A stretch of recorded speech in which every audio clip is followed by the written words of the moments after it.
and now we're in Tokyo. Welcome back to another vlog, and in the beginning of this we are headed from Taiwan to Tokyo. We flew Tiger Air Taiwan, which is a budget airline, kind of similar to Spirit Airlines. Tokyo was very different from Taiwan. It was extremely packed the second we got onto the train, and we were staying in Shinjuku, which for those who know, this is essentially one of the major areas that people go out in. It has the red light district, and that's actually where we stayed, which ended up being a little bit of a mistake, as you've seen a little bit. But the first kind of notion of Tokyo was there are so many people everywhere. And yes, we stayed at the Godzilla Hotel, as you can see the Godzilla head right there. That is Hotel Grocery. All right, we are in Tokyo. We have reached. This is the size of the room. Here's my arm touching the wall, and almost touching the window. If I go a little bit more that way, we're touching the window. We have a little TV, a little narrow hallway here, which I am just about as wide. Travel was relatively smooth. However, flight was delayed getting in. Really small seats on the airline, but it was the shortest flight, 3 hours, so not too bad.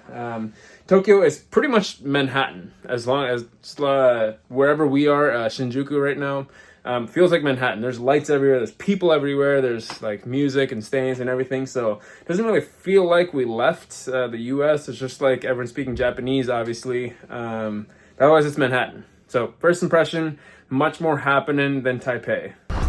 We are out here running bright and early streets of Tokyo. This feels like Manhattan after a heavy night out. This is the going out area, so apparently it's always like this.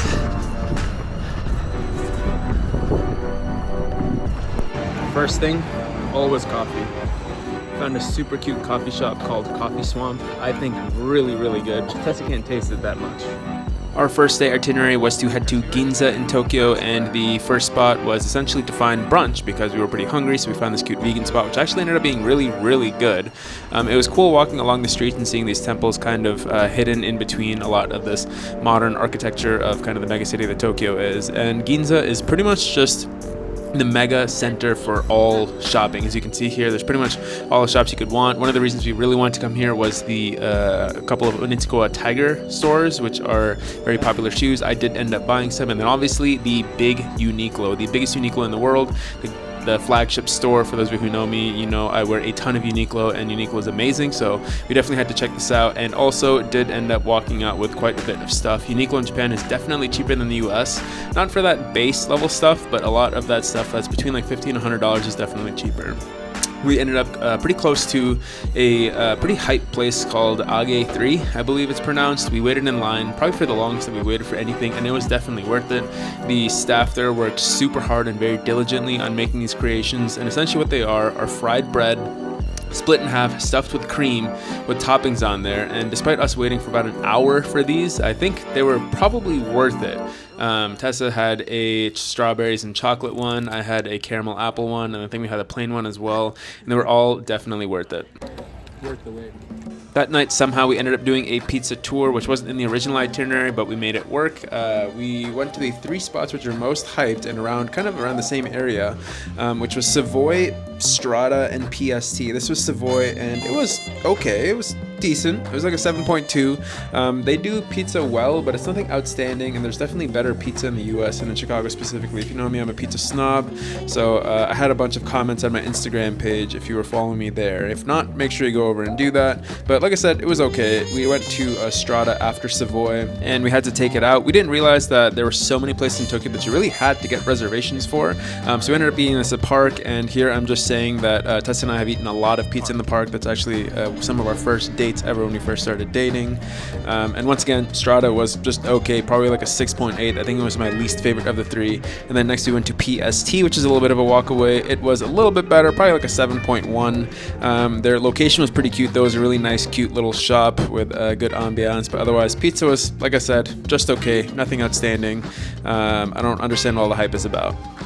Visiting these pizzerias got us pretty close to the Tokyo Tower, so we figured why not walk around the park and walk around and see what this tower is about. It was actually really beautiful around there. There's a really nice park that's lit up very well. There's some historic looking structures there, and then obviously the tower also looks really nice. We ended up taking some nice pictures in this area, and that was it for night one. We realized that there's a lot of people coughing on the trains, and that there's an outbreak of the flu, so we ended up masking up on the trains the rest of our trip.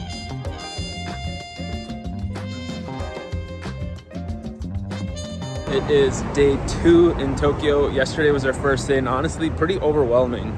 Didn't realize that Tokyo is actually, if not the biggest and one of the biggest cities in the world, and it's pretty much double the size of New York as far as population goes. So pretty much anything you want to do, anywhere you want to go, there is going to be a line, which is kind of unexpected. So we planned out like packed days, which we usually do on vacation, walk 30,000 steps, but we didn't plan for the delays in waiting for places, so that was unique. But overall, so far, there is a ton to explore, and 4 days definitely is not enough, but we're gonna do our best. Currently walking to Harajuku to go check out a bunch of stuff there, so we'll see you there. One of my favorite ways to explore a city is just to walk, and you stumble upon so many unique things. So we found this little mochi stand that was covering some fruits that was pretty good, very expensive, but pretty good. We also stumbled upon this other very cute coffee shop called Be a Good Neighbor, which is honestly one of my favorite coffees in Tokyo as well. There are all so many cute little coffee shops in these nice neighborhoods. The back streets of Harajuku were extremely pretty. I think I could live here in Tokyo.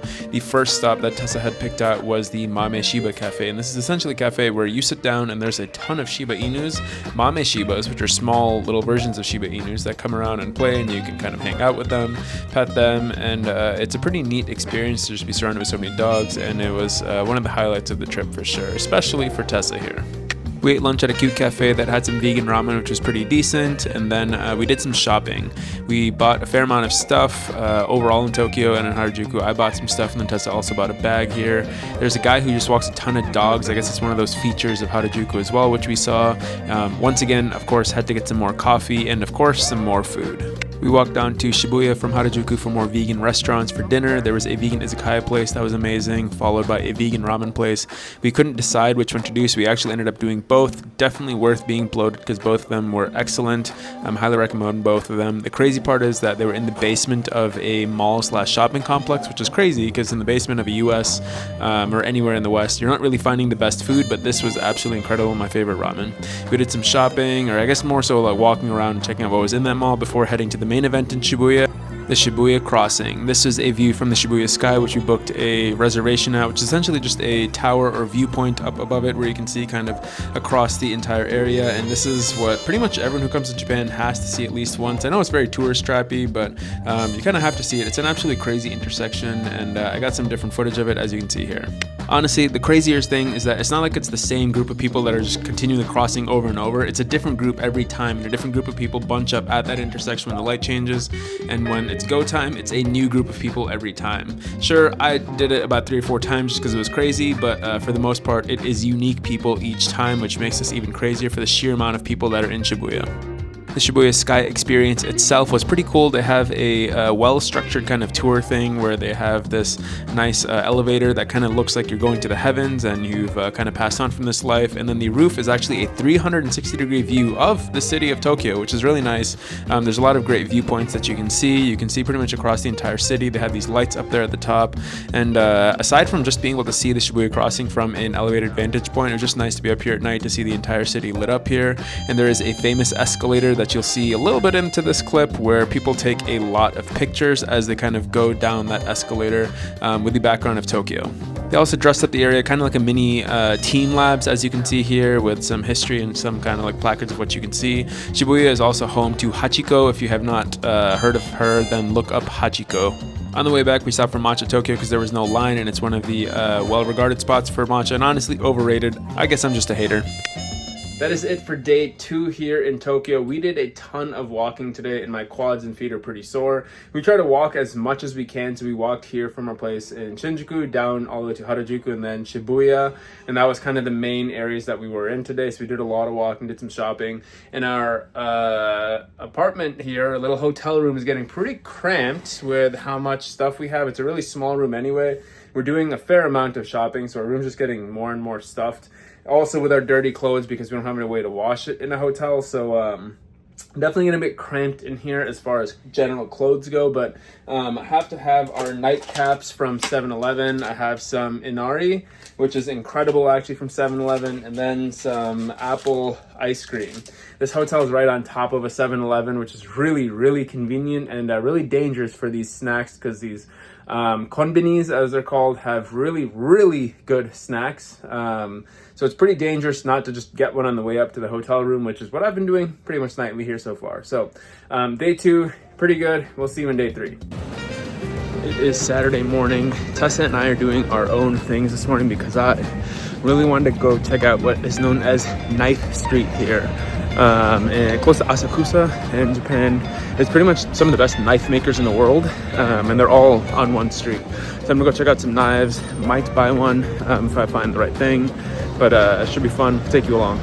This is literally Knife Street. If you were looking for a nice Japanese knife, then definitely come to the street. Just walk around. There's like 15 to 20 stores all selling amazing knives all in one street within like 3 to 4 blocks. Pretty much I just walked into a ton of them, kind of looked for the knives that I was looking for, and then trialed them, and then walked to another store and kept doing that until I found something that I liked, which eventually I did at this store, and I bought a utility knife. And once again, if you're not following my Instagram, I shared it all there, so make sure you're doing that. On the way back, like I said, there was a ton of just kitchen stuff. It's not just knives, it's everything you might need to run a restaurant or for a kitchen. So, of all people, I walk outside of a Don Quixote and run into Hafthor Bjornsson, the mountain. He's just standing there as I walk out, and starstruck, got a picture, and that's it. Should have put him in the vlog, but wow.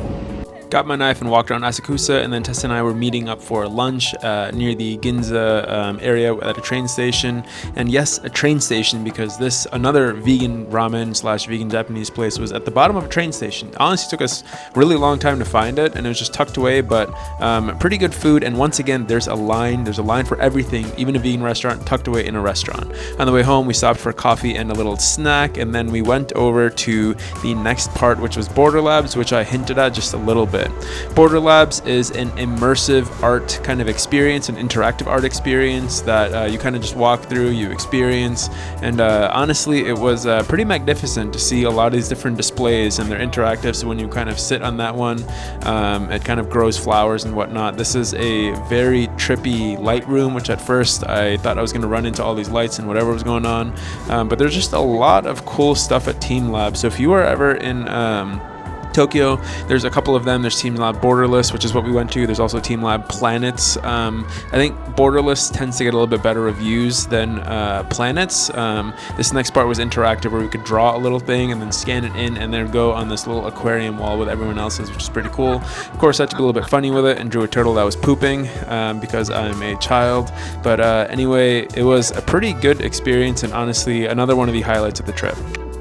Afterwards, we were looking up places to eat dinner, and someone heard us and then kind of mentioned there was a Christmas market going on. So of course we had to go check it out. So we walked up to this Azabudai Hills Christmas market, which was really cute. They had a bunch of stuff that they were trying to do kind of German and whatnot. It was okay. We had some soups as well as some pretzels, and then some chocolate waffles, which were okay. Crazy part was this guy was spraying and sweeping little like blemishes on this floor, which was crazy, and that's just kind of Japan there. But that was it for our experience, and then we went over to the last step of our trip, which was a very short trip to Seoul.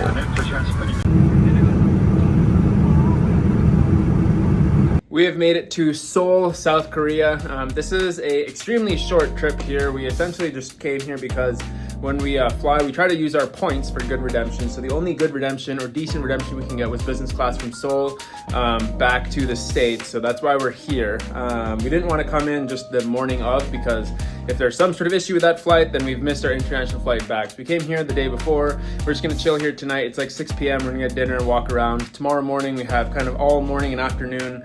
Then we'll get to the airport, and we fly out at night on Monday, and then we'll land kind of Monday afternoon, and then we have to transfer from LAX to Phoenix, so we land kind of late. But that's why we're in Seoul. So we have the background of the skyline right behind me there. We're staying in Hongdae, which is apparently a really good place for a lot of cafes, going out, dinner, like restaurants, stuff like that. A lot of shopping as well. So it's pretty lit, pretty bumping down there. I don't know if you can tell, but we have had a pretty good experience coming into here. We booked Air Premia coming in, which is supposed to be a budget airline, but it was pretty much just like a regular airline, which is really nice. So would recommend Air Premia if you're traveling between Asian countries.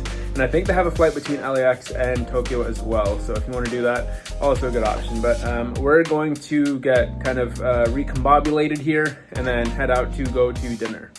Seoul was actually a blast. The first spot we ended up at was a bibimbap restaurant, which had great vegetarian options, easy to order from, and this was absolutely delicious. It was so nice to have a lot of vegetables after so long of not really having that many. We spent an ungodly amount of time and an undisclosed amount of money on these little gacha or captcha little things. Essentially, they're just like vending machines on the side of the street in Seoul, where you just kind of hit that button, you put your card in, and it gives you a random kind of mystery gift of the selections that are on there. And yes, even I got roped into it and came out with a cute Shiba bag charm that I guess not the end of the world. Like I said, Seoul is absolutely lit. We really liked this area that we were in Hongdae. It was near the university area, so there's just a ton of open shops, ton of people around. Obviously, they're all younger because they're all university students. There's just a ton of like open trinket shops. This is Tessa's favorite shop in the world here, which is all kind of crocheted little creatures. We had some bingsu, which was absolutely incredible. There's our little Shiba guy there. And then we had to try some pizza that was supposed to be New York style. It was okay, but this place was extremely busy. Nice little stop though for all the university students after they're done drinking there. We went the next morning for a cute coffee shop, and let me tell you, Seoul has so many coffee shops. There was like 3 on every single corner, and they were all pretty decent at least. We then had some traditional Korean food before we left. We pretty much just got everything traditional before we left because we didn't have too much time. We checked out a store, and this is honestly one of my favorite stores now, up there with Uniqlo. We'll definitely be coming back to shop here. Tessa tried this viral coffee thing where since you get coffee from a bag, pouring this banana milk into this tall cup, and this is all from a convenience store, and then you just kind of go from there. I don't know if you've seen this viral thing, but it was extremely meh, as you can tell by Tessa's reaction here.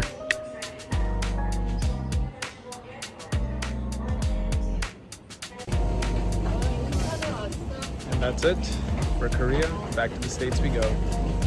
We started our travels off in style, and this was the reason we came to Seoul, was our business class redemption back from Seoul to LAX, and the seat was on Air Canada in business class in a, I believe it was a 1-2-1 configuration here with Tessa right across from me. One of the irritating parts was that this little divider does not go down in between us. We can't really like play games or use our Switch or anything in between. We're in just little pods, but overall pretty good experience. I used this time to edit some of the vlog. We had some nice meals on the plane, which was okay. Tessa had this hilarious, huge Indian meal, and then we had our sweets before things started to get a little bit more sour and the trip got a little bit worse. Alright, haven't been vlogging, but essentially our smooth travel day, not so smooth anymore as what usually happens. Traveling internationally is always going to be painful to some extent because no matter how convenient, comfy the seat is in business class, it's always still going to be a pain. But our flight was supposed to land in Vancouver for a connection to LA, and then LA to Phoenix. We did that because we got a good redemption, but it had to have a layover in Vancouver, unfortunately. So our flight landed at around 12 in Vancouver, and we're supposed to have a flight out at like 1:30 to 2-ish on Air Canada again. Turns out that flight got delayed to 6 p.m. because we got to the gate, they were about to board, and they were like, oh, your plane's broken. So the only option was to come at 6 p.m., which means we would miss our connecting flight, or I guess our next flight, which is on American, from LAX to Phoenix. Now, there's no later flights on American that we would be able to make, so we ended up having to cancel that American flight and book a brand new flight on United from I think 10:50 p.m. Up till 1 a.m.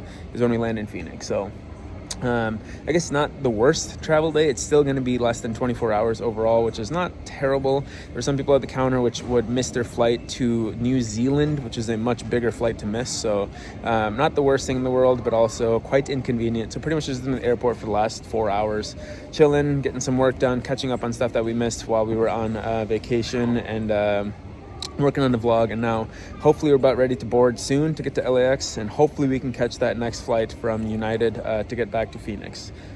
Stay tuned. We'll see if this turns into more of a disaster.